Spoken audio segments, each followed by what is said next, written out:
Isaiah chapter 24 opens with a vision of total geopolitical collapse. Verse 1 reads, "Behold, the Lord maketh the earth empty, and maketh it waste, and turneth it upside down, and scattereth abroad the inhabitants thereof." In biblical prophecy, the earth often refers specifically to the local lands of Israel and Judah. Isaiah describes a targeted dismantling of a nation, rather than a global apocalypse. Over the next 8 centuries, this forced scattering was carried out by 3 successive empires: the Assyrians in 722 BC, the Babylonians in 587 BC, and finally the Romans in 70 AD.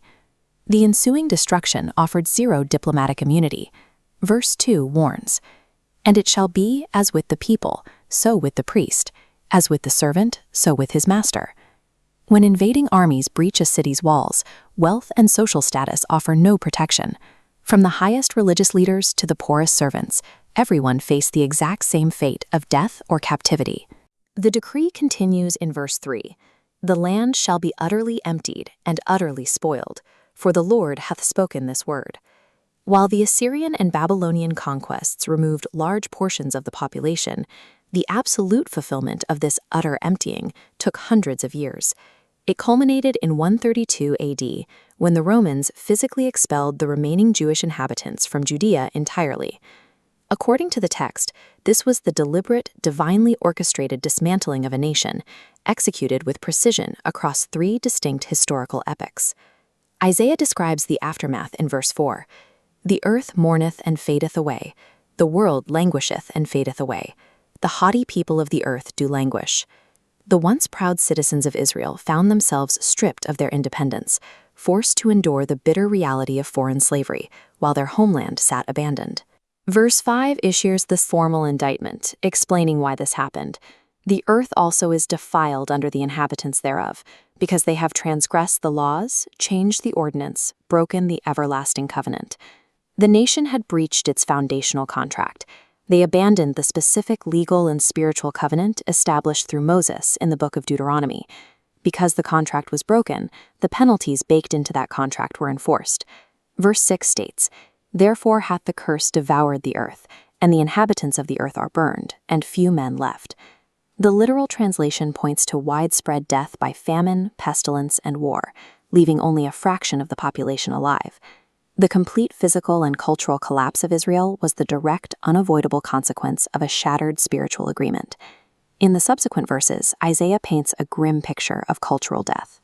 The joy of the harvest vanishes, the singing and the wine cease, and the once vibrant city walls are reduced to a chaotic pile of rubble. Verse 17 shifts the focus from the ruined city to the fleeing survivors. "Fear and the pit and the snare are upon thee, O inhabitant of the earth." Isaiah uses the imagery of a hunted animal, which played out perfectly in real life.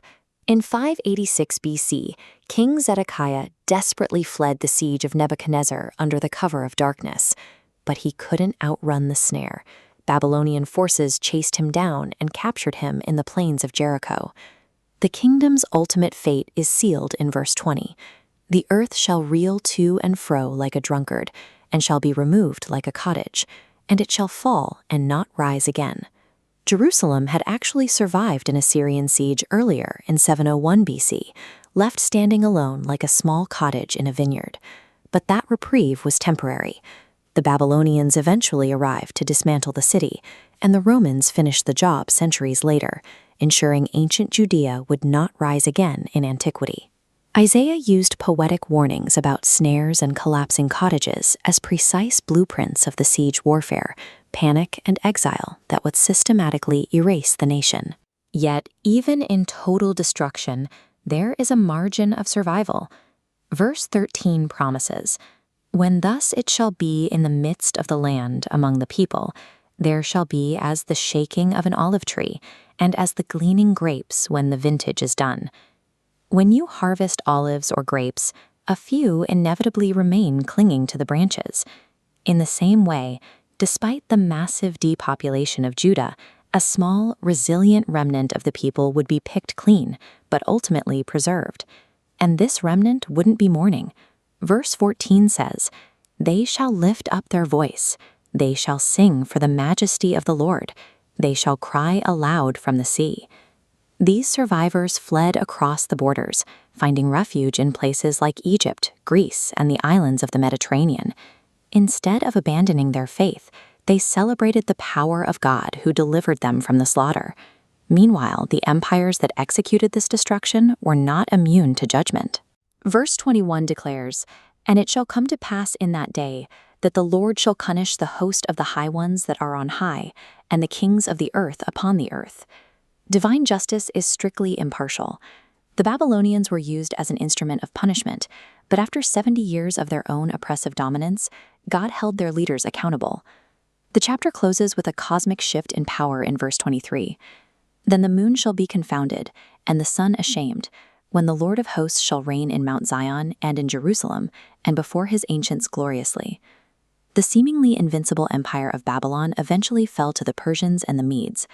This paved the way for the Israelites to return and rebuild, allowing God to once again reign over his people in spirit.